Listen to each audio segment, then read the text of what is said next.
Felix se plimbă singur și își plimbă și căruțul pe deasupra. Hai, Coco! Nu, mama! Nu-ți place căciula? Asta trebuie, mama, înapoi. No? Of! O, de-mi. Da, cu soia de cățulă.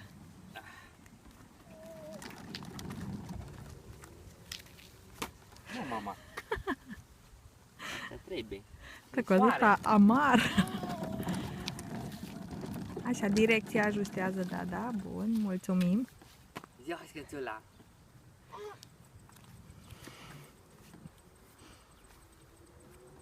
Hai, mama, lasă căciula. Trebuie să-ți împingi căruțul.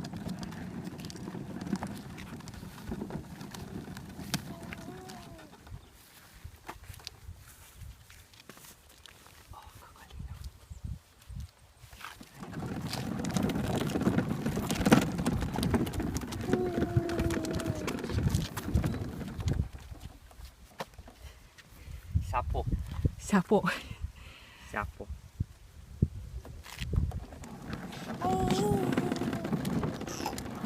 Opa, un lăgăit micuț acolo?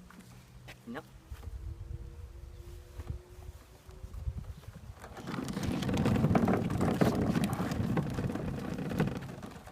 Haide, Cucu, haide, lasă căciula.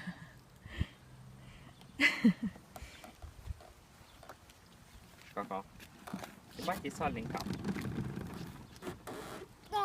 Da. Încotro, mama.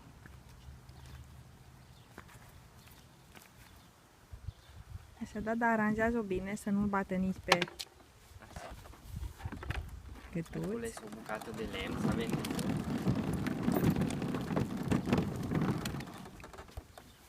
Sapo.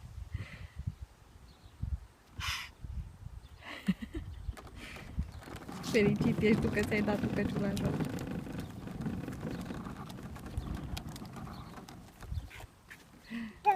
Da, aia tu ai cules-o de jos, mama.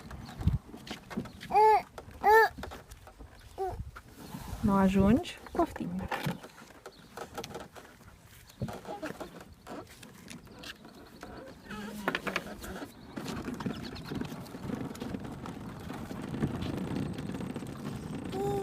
Împingi tu căruțul, mama. Sai sin fugi.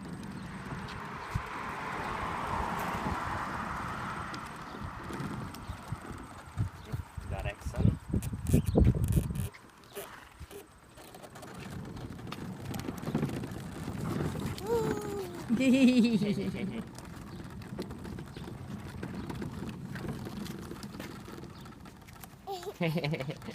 Liniștitor.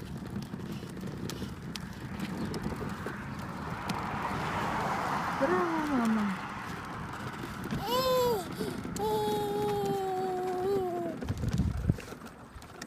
Felix.